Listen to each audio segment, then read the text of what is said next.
Et si je vous disais qu'il a existé un homme si cruel, si terrifiant, que même les plus grands guerriers de son époque fuyaient, rien qu'à l'entendre nommer. Ce n'est ni une légende, ni une invention. C'est une histoire vraie, bien plus sombre que tout ce qu'on pourrait imaginer. L'histoire de Vlad III de Valachie, un prince dont l'objectif n'était pas de conquérir des terres, mais de perfectionner la souffrance humaine. Dans un monde déjà habitué à la violence, Vlad a transformé la torture en art et l'exécution en spectacle. Ce n'est pas seulement l'histoire d'un tyran, mais une mise en garde. Voilà ce qui arrive quand le pouvoir n'a plus de limite morale. Pour comprendre la cruauté de Vlad, il faut d'abord comprendre le monde dans lequel il vivait. Au XVe siècle, l'Europe de l'Est était le champ de bataille entre l'Empire ottoman et les royaumes chrétiens. La Valachie, petite région entre la Hongrie et les Ottomans, devait constamment choisir son camp. Vlad III, plus tard connu sous le nom de l'Empaleur, hérita de ce dilemme de son père, Vlad Dracul, le fils du dragon. Enfant, Vlad fut envoyé en otage à la cour ottomane, où il apprit que la peur était plus puissante que n'importe quelle armée. Là-bas, il vit comment les Ottomans utilisaient la terreur pour maintenir l'ordre. Les exécutions publiques n'étaient pas seulement des punitions, elles étaient des messages. Quand Vlad revint en Valachie en 1456 pour réclamer le trône, il découvrit un pays détruit par la guerre civile, menacé par des ennemis, et dominé par des nobles responsables de la mort de son père. Au lieu de négocier ou de former des alliances, il choisit un autre chemin, gouverné par la peur. Son outil principal?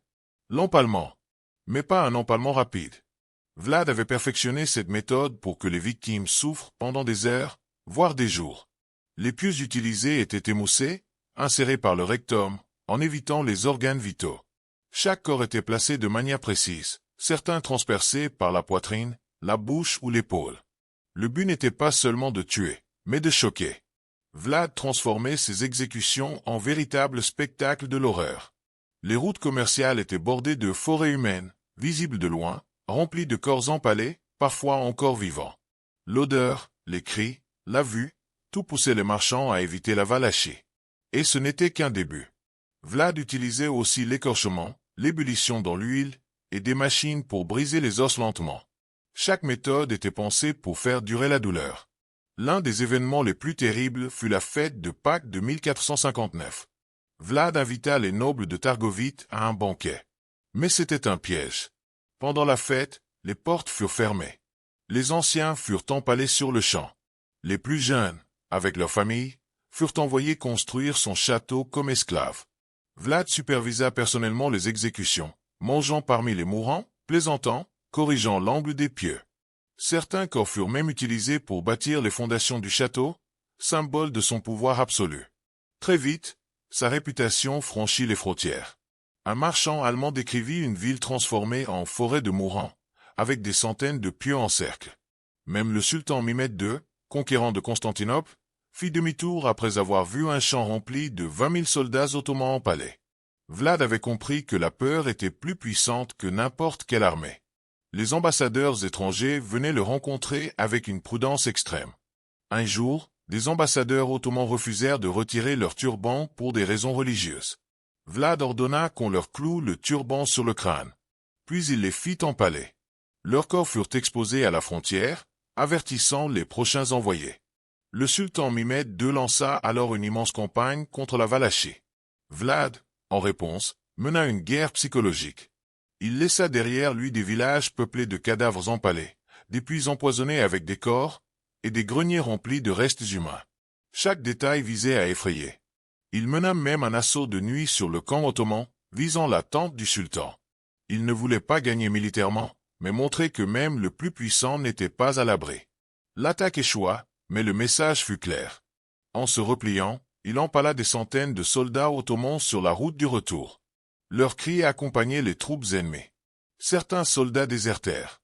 L'armée ottomane ralentit, non par manque de force, mais par peur. Mais cette stratégie avait un prix. Trop de peur, trop d'horreur. Ses conseillers avaient peur de parler. Ses alliés doutaient. Le peuple vivait dans la terreur. Même le roi Mathias Corvin de Hongrie, son ancien allié, commença à voir en lui un danger. En 1462, Vlad fut capturé et emprisonné pendant 12 ans. Pas pour ses crimes, mais parce qu'il était devenu ingérable. Même ses amis ne voulaient plus de lui. Pendant son emprisonnement, son histoire se propagea. Des récits exagérés, mais basés sur des faits, circulaient en Europe. Ils nourrirent plus tard le mythe de Dracula.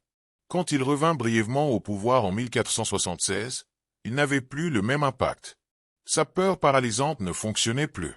Il mourut au combat cette année-là, isolé, haï par les siens. Son héritage est plus qu'une liste de tortures. Il pose une question dérangeante. Que devient un homme quand il n'a plus de limites? Des chercheurs modernes ont étudié son comportement, entre stratégie politique et sadisme personnel. Il est devenu un cas d'étude pour comprendre la violence politique et les effets du pouvoir absolu. Oui, Vlad a atteint ses objectifs. Il a éliminé ses ennemis, évité les invasions, rétabli l'ordre. Mais au prix de l'isolement total. Il avait tellement fait peur qu'il ne pouvait plus faire confiance à personne. Sa chute était inévitable. Sa méthode, fondée sur la peur, était efficace, mais pas durable. Sa fin tragique prouve que gouverner par la terreur mène à la ruine. L'histoire de Vlad est un miroir sombre. Elle montre que le vrai monstre n'est pas toujours celui qu'on imagine dans les contes. Il peut être réel, humain, et pire que la fiction. Ce récit nous pousse à rester vigilants, à protéger la dignité humaine, et à ne jamais oublier que le pouvoir, sans conscience, peut engendrer l'enfer sur terre.